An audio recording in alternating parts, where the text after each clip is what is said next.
নমস্কাৰ। Time of আছামৰ প্ৰত্যেকগৰাকী দৰ্শকসকললৈ বৰদিনৰ শুভেচ্ছা জনাই আজিৰ এই বিশেষ প্ৰতিবেদনটো আৰম্ভ কৰিব লৈছোঁ। আজি বৰদিন খ্ৰীষ্টান ধৰ্মাৱলম্বী লোকসকলৰ পবিত্ৰ দিন বৰদিন, আৰু এই পবিত্ৰ বৰদিনটো বিশ্বৰ বিভিন্ন প্ৰান্তত উলহ মালহেৰে উদযাপন কৰা দেখা পোৱা যায়।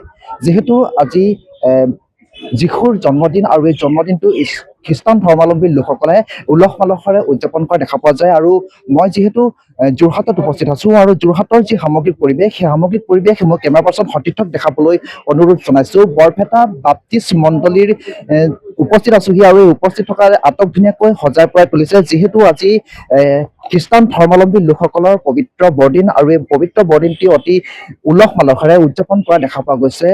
জাক জমকতাৰে ভৰি পৰিছে সেই পবিত্ৰ বৰদিনত। আৰু মোৰ যি কেমেৰা পাৰ্চন সতীৰ্থ আছে, সেই সতীৰ্থক মই সম্পূৰ্ণ দৃশ্যাংশ দেখাবলৈ অনুৰোধ জনাইছোঁ। বিশ্বৰ বিভিন্ন ধৰ্মাৱলম্বী লোকসকলৰ লগতে আজি যিহেতু খ্ৰীষ্টান ধৰ্মাৱলম্বী লোকসকলে পবিত্ৰ বৰদিন উদযাপন কৰিছে, আৰু বিভিন্ন ধৰ্মাৱলম্বী লোকসকলে আহি ইয়াত উপস্থিত হোৱা দেখা পোৱা গৈছে। আজি যিহেতু পবিত্ৰ বৰদিন আৰু যীশুৰ জন্মদিন, আৰু এই যীশুৰ জন্মদিন উপলক্ষে খ্ৰীষ্টান ধৰ্মাৱলম্বী লোকসকলে এনেদৰেই জাক জমকতাৰে সজাই পৰাই তোলা হৈছে চাৰ্চ গৃহসমূহ, আৰু জাক জমকতাৰে এনেদৰে আহি তেখেতসকলৰ যি প্ৰাৰ্থনা, সেই প্ৰাৰ্থনাসমূহ তেখেতসকলে প্ৰাৰ্থনা কৰা দেখা পোৱা গৈছে। ভগৱন্তৰ যি যীশুৰ ওচৰত তেখেতসকলে প্ৰাৰ্থনা কৰা দেখা পোৱা গৈছে। আৰু মোৰ সতীৰ্থ আছে, সতীৰ্থক মই সমগ্ৰ যি ভিতৰৰ দৃশ্যাংশ, সেই ভিতৰৰ দৃশ্যাংশ মই দেখাবলৈ অনুৰোধ জনাইছোঁ।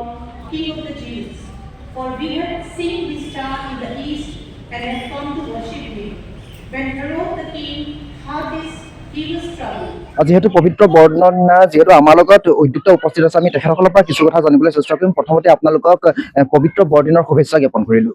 ধন্যবাদ। আমি সকলোকে বৰদিনৰ শুভেচ্ছা জ্ঞাপন কৰিছোঁ।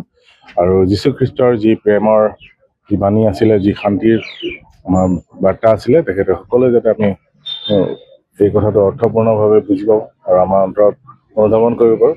আৰু সকলো বিশ্ববাসীৰ এতিয়া যিটো ধৰণৰ পৰিস্থিতি হৈছে, বিভিন্ন ঠাইত আমি দেখিছোঁ যে অপ্ৰীতিকৰ পৰিস্থিতি বা অশান্তিকৰ পৰিস্থিতি কিছুমান হৈ আছে, কিন্তু আমাৰ যীশুখ্ৰীষ্টৰ এটা যি উদ্দেশ্য আছিলে, মানৱ জাতিৰ কাৰণে তেখেতে পাপৰ পৰা তেখেতে উদ্ধাৰ কৰি তেখেতে সকলোকে যাতে তেখেতে আশীৰ্বাদ দিব পাৰে, তেখেতে নিজৰ নতুন জীৱন দিব পাৰে। আৰু সেই নতুন জীৱন আচলতে এই প্ৰেমৰ জীৱন, আৰু মানুহে যাতে নিজৰ শান্তিত থাকে, মানুহে সেই সকলো যাতে জাতিয়ে আজি এই বৰদিনৰ দিনাখন অনুভৱ কৰিব পাৰে, তাৰে কামনা কৰিছোঁ। আৰু আপোনালোকক আমি শুভেচ্ছা জনাইছোঁ। যিহেতু আজি বৰদিন, আৰু যিহেতু আপোনালোকে বিভিন্ন ধৰণৰ ধৰ্মীয় কাৰ্যসূচী ৰূপায়ণ কৰিছে, তাৰ সমান্তৰালকৈ আপোনালোকে আৰু কি কাৰ্যসূচী আজি বিশেষ দিনত হাতত লৈছে? আমাৰ আচলতে ধৰ্মীয় কাৰ্যসূচী বুলি ক'লেও এইটো নহ'ব, এইটো আধ্যাত্মিক কাৰ্যসূচী হয়। সকলোকে ইয়াত নিমন্ত্ৰণ জনোৱা হৈছে, কোনো জাতি ধৰ্ম নিৰ্বিশেষে আমি ইয়াত সকলোকে আদৰণি জনাওঁ। আৰু ইয়াৰ কোনো ধৰণৰ আমাৰ গোপন কথা নাই, সকলোৱে আমি মিলি জুলি নিজে আমাৰ যীশুখ্ৰীষ্টক সেৱা আৰাধনা কৰিছোঁ, আৰু তেখেতৰ গীত গান গাইছোঁ। আৰু এই বৰদিনৰ কাৰ্যসূচীটো বৰদিনৰ কিছুমান ধৰক আজিৰ দিনৰ যি আমাৰ তাৎপৰ্য আছে, সেই তাৎপৰ্য বহন কৰা কিছুমান কাৰ্যসূচী আমাৰ লোৱা হয়।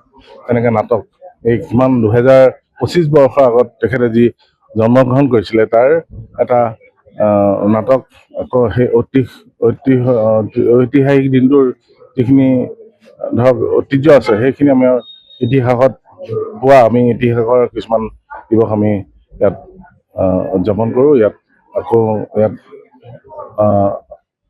ইয়াত নাটক হিচাপে পৰিৱেশন কৰা হয়। ধন্যবাদ থাকিল। এনেদৰেই যোৰহাটৰ যি বৰপেটা বাপ্তিষ্ট মণ্ডলী, সেই বাপ্তিষ্ট মণ্ডলীত কিন্তু এনেদৰেই পবিত্ৰ যি খ্ৰীষ্টান ধৰ্মাৱলম্বী লোকসকলৰ পবিত্ৰ বৰদিন, সেই পবিত্ৰ বৰদিন উদযাপন কৰা দেখা পোৱা গৈছে। যিহেতু মই কৈছোঁৱে যে বিশ্বৰ বিভিন্ন প্ৰান্তৰ সমান্তৰালকৈ অসমৰ যি যোৰহাট জিলাত, সেই যোৰহাট জিলাতো পবিত্ৰ বৰদিন উদযাপন কৰা হয়, যীশুৰ জন্মদিন উদযাপন কৰা হয়। আৰু এনেদৰেই যি যোৰহাটৰ বৰপেটা বাপ্তিষ্ট মণ্ডলী আছে, সেই মণ্ডলীটো এনেদৰেই এইবাৰ 2025 বৰ্ষত বৰদিন উদযাপন কৰা দেখা পোৱা গৈছে। সময়ৰ খবৰ সময়ত পাবলৈ ফলো কৰক টাইম অফ আছাম।